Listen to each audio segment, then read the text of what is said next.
The most dangerous relationship. A girlfriend begins to worry about her boyfriend's dangerous behavior. Will her boyfriend change? Or is it already far too late? Find out on today's episode of Coach Ben's Case by Case.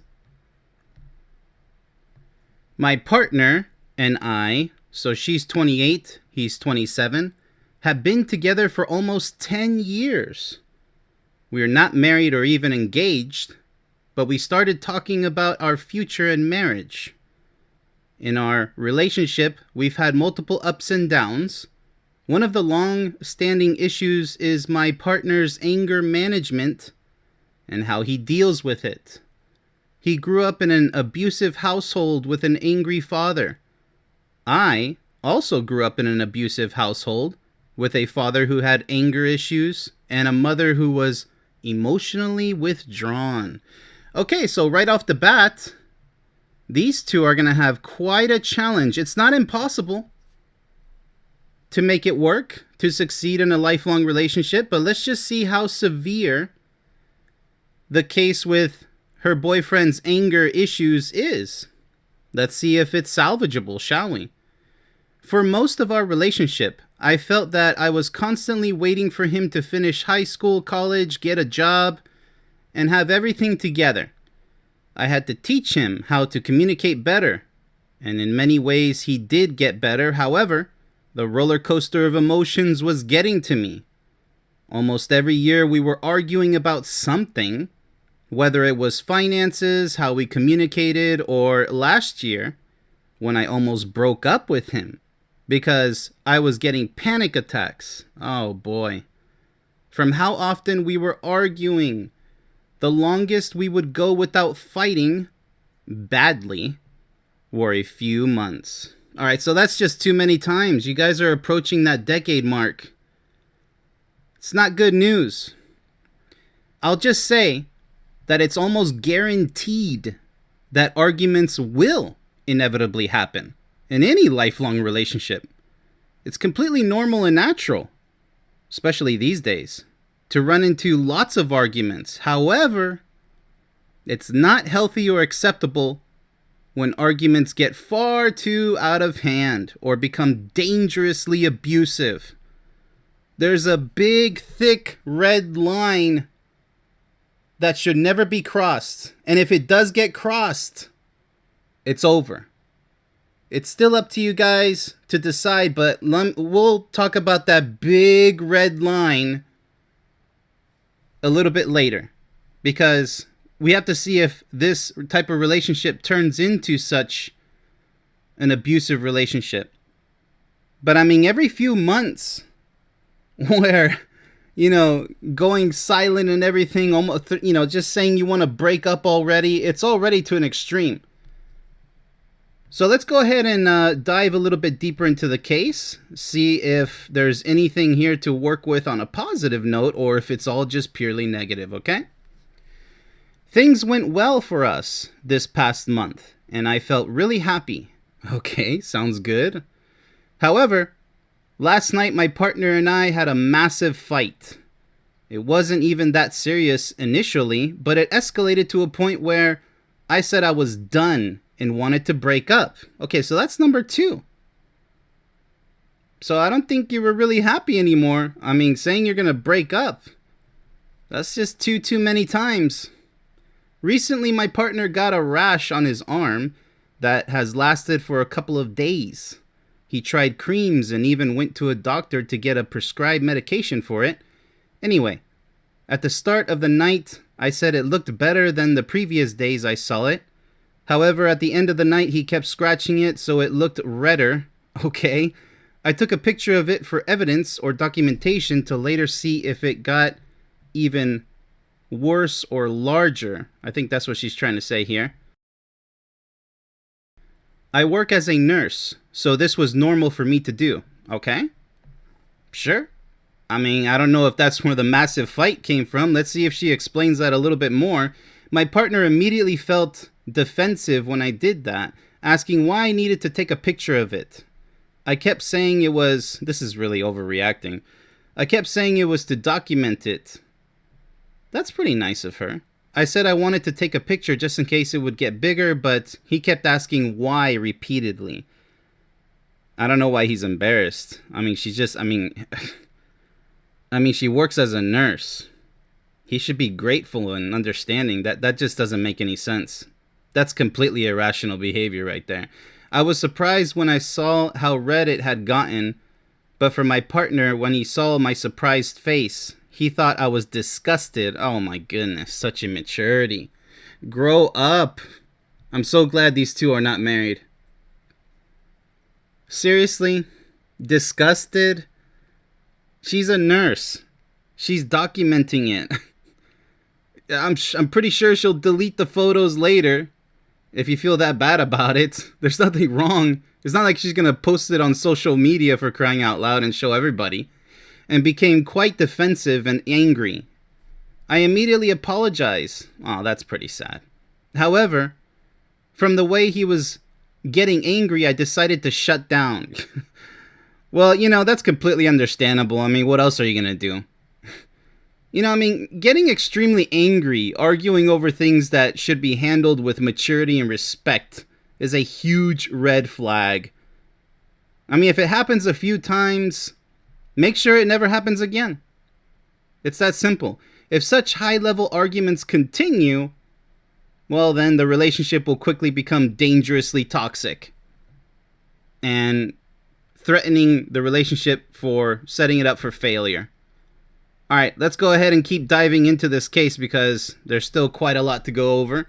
I guess I do this because it reminds me of when my parents would yell at me. All right, so she has a little bit of traumatic memories, not necessarily PTSD. It could be, but not a disorder because obviously she can function. She can function in this relationship. I wasn't scared of my partner. See, she's in control. But at the same time, I couldn't say any more than I'm sorry. He wanted me to explain my behavior, and at the end of our argument, he did say all he wanted to hear from me was that I wasn't disgusted. Oh my goodness, so immature. At that moment, I had to keep quiet. I couldn't say anything. I didn't know if I would only make it worse by saying something, probably, or trying to explain myself. Sometimes no explanation is going to help. I was also frustrated because he immediately asked me, are you going to be this kind of person? Someone who gets disgusted by this? Seriously, once again. Oh, wow. Oh my goodness. I'm speechless. Even though I tried to explain myself, I felt like there was no point even trying because he had already made up his mind. This, a highly dysfunctional, non-compatible, dangerously toxic couple. I don't know if it's going to be this dangerous, but we'll see. It always involves the destructive power of fear.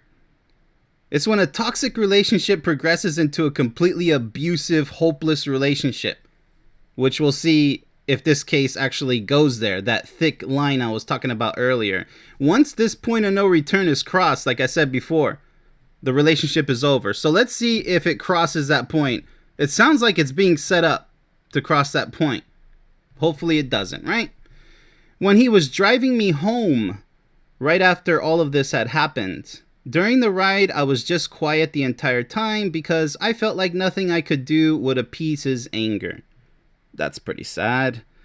He suddenly started driving aggressively. Well, there it is, right? Now we're breaking straight through that thick red line into the world of abuse, into the realm of abuse. Great. Just great, right?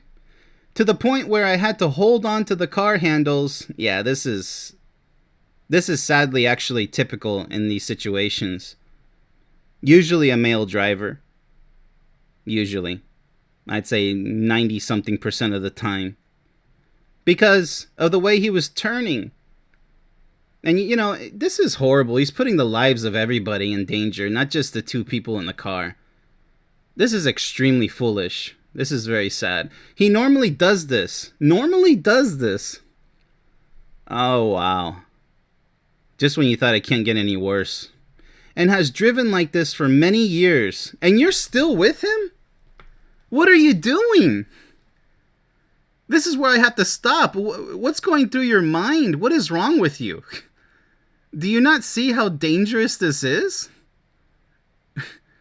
This sounds like Stockholm Syndrome, where the abuser, because he's already been classified as an abuser by her saying this.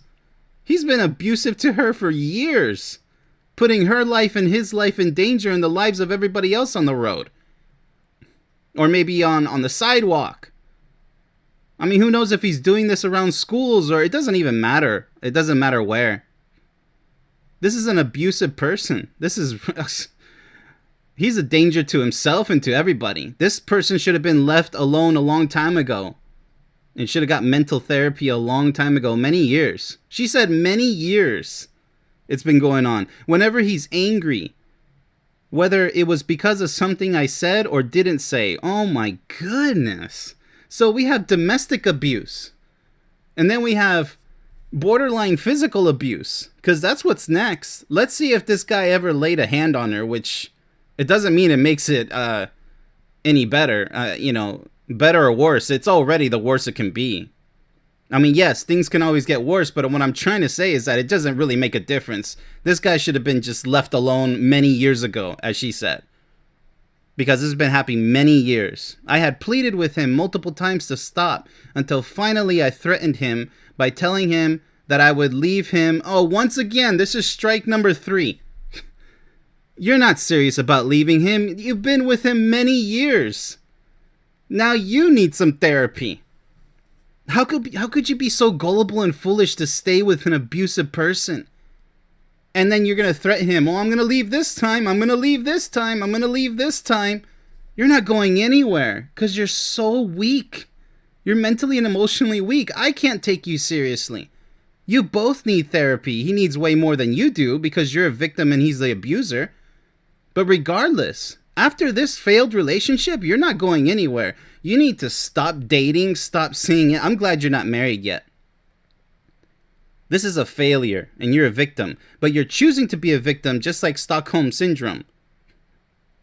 You're going to need a lot of recuperating to do. You have a lot of recuperation to do. It's sad on both sides at this point. I would leave him if he ever drove like that again. But he's already done it for many years. What the heck is wrong with you? You're both foolish. Of course, it's more his fault than yours, but what is wrong with you? Now you're a danger to yourself, allowing such dangerous behavior to continue. You're afraid to leave him. Why? Nothing is a good reason to stay in an abusive relationship that puts your life in danger, or any type of abusive relationship for that matter. Whether it's just verbal or physical, and a combination, a hybrid. Abuse is abuse. Now you're both foolish. He drove aggressively in 4 different locations on the way to my house, and you still don't get it. You're just playing the slot machines at this point, putting your lives in jeopardy and saying, oh yeah, honey, I'm going to play it. Yeah, why not? Not that you're going to call him honey, but this is... Wow, I'm just speechless. What do you say to something like that besides, wow, how sad? Until I finally exploded. It's not the first time. I know it's no laughing matter, but I laugh in just complete helplessness. Like, it's just hopelessness. That's what this situation is. It's hopeless. It's helpless. You're not doing what needed to be done many years ago. I started yelling and screaming. See, now you're becoming just as bad as he is. Now it's going to be, you're just making a bad situation worse. Of course you had to yell and scream at that moment, but you said it's been going on for many years. I mean, now you're going to have anger management to have to complete, anger issues. Saying that I was done and that I wanted to break up. Okay, so strike 4, you're out. Last time I checked the baseball rules, it was strike 3, but hey, it's better to strike out sometime. Better late than never, right? Make up your own rules. I told him that I couldn't handle his emotional behavior any longer. You think? I mean, so many years, that's the longest that... like 1 day should have been enough. Unforgivable. And actually, true story, my father did this to my mother. He was drunk one night. I'll never forget, I was younger than 10 years old. And they came home and my mom ended up telling the whole family about what happened. You know, ripped her blouse, slapped her a few times, and drove really fast on the road. I'll never forget. So in a way, I can relate to this situation, saying just how disgusting and dangerous this is. Now, imagine, that was one night for my parents, with my mom being abused by my father. This, in this case, has been going on for many years, she says. He was yelling at me, saying that I didn't want to marry him. Why? And you shouldn't. What a disgusting coward. And at a certain point, he said that I was scared of having children. You better not have any children with him because I was scared that his anger issues would traumatize. That's putting it lightly. What an imbecile. Traumatize our future children. It's going to do more than that because he's going to abuse your children. What do you expect? What do you think's going to happen? Just like my father did with me. Forget about your father. This guy's just the devil incarnate. I mean, evil incarnate. You know, aggressive driving is extremely dangerous. It's all fun and games. I mean, it's not really fun and games, but I mean, I'm just saying until something happens, then you start taking it seriously. Like, oh, we got in a car accident. Now I'm going to break up. Why are you waiting so long for something to really happen? To be the turning point? You know, extremely dangerous driving. It should never be tolerated on any level. Even road rage. Put a sock in it. Put a cork on it. Put a lid on it. That type of aggressive road rage can be deadly. All it takes is less than a second for it to happen. Placing the life of your partner in danger or your own life in danger is an abusive behavior, 100%, that requires serious psychological therapy and should never be considered normal or acceptable. Oh, it's been happening for many years. That's what makes it okay? Now you both are insane. Looking back, I feel bad because I should have given him the reassurance he wanted. What are you talking about? 100% Stockholm Syndrome. Once again. I mean, you're having mercy for your captivator, your abusive captivator. He's enslaving you in a world where he can just threaten your life and his life at any time. This guy is I mean, I can't say the word, but he doesn't care if he takes his own life or yours or both. This guy is completely demented. I'll just say that. That's what's allowed to be said these days. This guy is completely dangerously demented, a threat to himself and you. I feel like I just went into my shell as soon as I felt the threat. Yeah, because you're traumatized. It has nothing to do with your post-traumatized experiences. I mean, you're being traumatized for many years now. He's usually better in comforting me. I find that extremely hard to believe. Than how I comfort him. What are you even talking about? I'm also on the edge of whether to stay in this relationship or not. You're on the edge after many years of abuse. You can't be serious. You must be joking. Unfortunately, she's not. I know he wants this relationship to work. Oh, wow. No, he doesn't.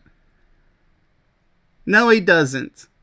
And I know he's put in a lot of work. Like what? What kind of work is that? What kind of work would that be?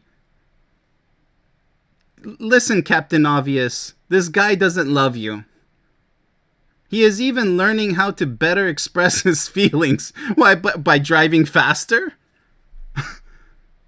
I mean, by doing catwalks on the road?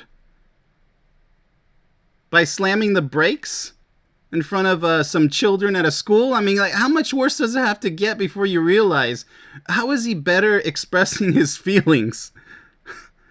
But this idea of not feeling emotionally safe in our relationship, you mean physically safe as well. You don't even care about your physical safety. Is seriously tiring me out. Tiring you out? You mean traumatizing the hell out of you. I'm tired of teaching him how to be a better person. Yeah, you gotta be his mother, his father, his psychologist, his everything. No partner should be all of those things. I mean, unless it's justified, like, okay, you're supposed to help each other out mentally and emotionally, physically. I understand that. But this is not one of those cases. Yeah, so that big red line has been crossed many years ago. I'm surprised she and her partner have survived on the road driving like that. And shame on both of you. I'm going to go ahead and just put the guilt on both of you, the blame. Because you never exited the relationship. And you never called the police on him or reported him and broke up with him. You didn't do anything responsible. Now, I can't blame you 100%, obviously, because you're the victim. But thanks to your lack of courage and taking full control over the situation many years ago, you've placed the lives of countless people on the line. He could have ran over anybody, from a baby in a carriage to an old lady. It doesn't matter. People are people. Lives are lives. And you're just as complicit at that point. I can understand a few times, and then you broke up. I can understand that. I could have mercy on that. That's forgivable. But many years of this, and you didn't do anything? Oh, because he's trying to better himself. Oh, he's working on it. What a load of garbage. I'm just as disappointed in you as I am with him. Because being upset with your boyfriend is obvious. That's expected. But see, now I'm upset with you. Because you've allowed it to happen. It's one thing to be a victim, but it's another thing to be so foolish and so weak to never take a stand for yourself. Now I have no mercy on you. You're just as guilty as he is. I feel bad for you because you are a victim of abuse. But I'm also disappointed in you because you never did the right thing. Because here you are justifying his evil behavior, his out of control psychotic behavior. I don't like being a person that just explodes just to get a point across. I don't think anybody should. I now feel like I'm becoming someone with anger issues. Yeah, that's what he molded you to be. You're his puppet. And I don't like it. No, you know what? It's not a matter of like it or not. You've accepted it. It has nothing to do with liking it. You've clearly accepted it. For him to train you how to be just as miserable as he is. You've accepted misery as your reality. That's when I have no more mercy for you. Usually because it's by choice. Usually if my partner's tone is calm and open, I find that extremely hard to believe that he was ever calm and open. I'm able to say what's on my mind, like he cares. But anytime I sense that he's upset, it doesn't matter if he's upset or not. He doesn't care about what's on your mind. Wake up. I immediately shut down. You know what? Why are you always shutting down? We're not even talking about being in the car anymore or having a big argument. If you're going to shut down and not do what you have to do, then you're just as guilty. You know, the blame goes on you equally. And I know that's not healthy. You know it's not healthy, but you continue for, I don't know, honey, let's get married and let's have another 20 years of this and play play the slot machines with our lives and the lives of other people. Yeah, that's really smart, right? No. That's pretty pathetic. You both are pathetic. Of course, once again, I have to reiterate, I'm more disappointed in him than her. But at this point, you know, there's a point where both of you are complicit. Both of you are guilty. One more than the other. Big difference, right? I've been going to therapy. Let's see, I'm entertaining the idea of couples therapy. You're entertaining what happened to the past many years. Why weren't you entertaining the idea? You're never gonna go. You're not serious about your own safety and the safety of others. You're not healthy, as you said. I've been going to therapy myself. Yeah, I don't think you're paying attention. Therapy doesn't work when you have stubborn, people out there like this. And last year he promised that he would also see a therapist. No, he's not. But he never did. There you go. Yeah, big surprise. Sometimes seeing a therapist is simply not enough, for anyone wondering. People who insist on never changing for the better are best left all alone, as in this case, to their own demise. Who cares about them at that point? Your safety needs to be your number one priority, because there's absolutely nothing you can do to help them change. The sooner you realize this, the better. Because in this case, your life is on the line, and the lives of other innocent people out there. So if that doesn't matter to you, then now you're a danger to yourself. So good luck with the therapist. I really wish you the best of luck. For the guy, I really don't care. To me, I think he's helpless, it's hopeless. For many years, and he's still like this, and he doesn't want to see a therapist. Sometimes you gotta watch him burn, because there's nothing that's gonna get through that skull of his. I think his brain is completely shut off. That's not to say that he shouldn't try. But even if he did get better, shame on him. That's gonna be a scar that he's gonna have to carry for the rest of his life. The danger that he presented to you, himself, and to others. Shame on him. I don't think such an act is forgivable at that point. There's a point of no return. If you guys want to forgive somebody for being so dangerous and toxic, go ahead. Everybody's free to do so. Not this person. Not myself. There are certain acts that are unforgivable. Because if you forgive everything and anything, you're setting yourself up for a dangerous situation in the future. It's just a matter of time. Because you're choosing to be gullible and merciful to those who don't deserve it. But that's another topic for another time. This case right here is extremely toxic, extremely abusive. It's hopeless. It's helpless. There is no solution other to abandon ship. And thankfully, they're not married. Thankfully, there's no children involved. Because this guy's going to abuse the children. He's going to continue to abuse you. And he's going to hurt some other people or kill some other people. Indirectly or directly. This guy's nothing but bad news. He belongs in the garbage bin. Forever. Alright? In the landfill. With the rest of the trash. That's where this guy belongs. Such males like this, such toxic, abusive males don't deserve to be called real men. End of story. Close the book on this guy. So yeah, your number one priority should be your own safety. Above anything. Because there is no relationship with such toxic, abusive behavior. You can't call it a relationship. And you guys are thinking about marriage? I really hope that they didn't. I really hope that she was serious about finally breaking up after so many years of dangerous behavior. Abuse comes in many forms. Abuse, whether physical or emotional, should never be tolerated. For men stuck in a sexless marriage, for example, realize that your marriage is completely over. There's no love. For women stuck in an abusive marriage or situation like this one, a relationship, realize that your marriage is also over. It's also over.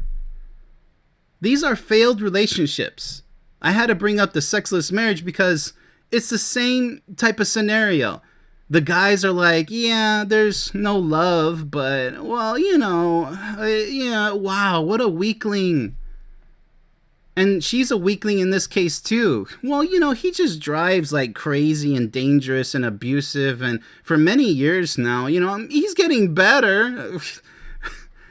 So pathetic, so sad. I feel sorry for people like this. They're so mentally and emotionally weak and even physically weak. Go to the gym, lift some weights, do something to improve yourself because that should influence your mind and emotions to be stronger. It builds your character. It builds confidence. But not having that information as far as what her lifestyle is like, how positive or negative it is, it just sounds like it's all negative. Even if she was the fittest woman on earth, she's still gullible and weak, mentally and emotionally, and a danger to herself and others. And the guy, forget about it. You already know the answer to that. He's the worst of the worst that any human being could get, even though it can still get worse than that. But does it really matter how much worse it can get? Garbage is garbage. You don't go to the landfill and be like, well, this garbage is a little bit better than this garbage. It's all garbage. Have fun rolling around in trash all day trying to categorize and prioritize which garbage is better than... It's all garbage. That's why there's a landfill, okay? I mean, if you want to try to recycle some of it, have at it. I'm not going to play around in garbage for the rest of my life. And you shouldn't either. That's all I'm going to recommend to you. But to each their own. If you want to be in an abusive or sexless relationship, whatever it is. Because that's neglect, by the way. I'm not saying that your partner is required to have sex with you. I'm just saying that where is the love? You should want to have sex with each other. But that's another story for another time. But it's the same thing applies in this scenario. Now you're just as guilty for allowing the abusive relationship to continue. The dangerous abusive relationship. So that's my final verdict. I mean, shame on both of these people. Of course. I'll say it for the final time. More shame on him than her. Obviously. But not, once we get the obvious out of the way, you have to dig a little deeper because it is warranted. Completely warranted that she's just as bad as he is for allowing this trash to continue. For putting the lives of other people in danger. That really ticks me off a little bit. Because, everything's like, oh, okay, it's fine. That happens. Okay, what if they ran somebody over? A little child, right? Or a mother, or it doesn't matter. Somebody. They ran somebody over. Oh, he only ran over one person and, he was found not guilty. It was an accident. Really? Seriously? None of this is forgivable. And with that said, both of these people are guilty. Of course, the guy more than the girl, and I'm not going to repeat that. Luckily, they're not married and have no children. So that's about the only great news out of all this. And with that said, this has been Coach Ben's Case by Case. Much love, everybody.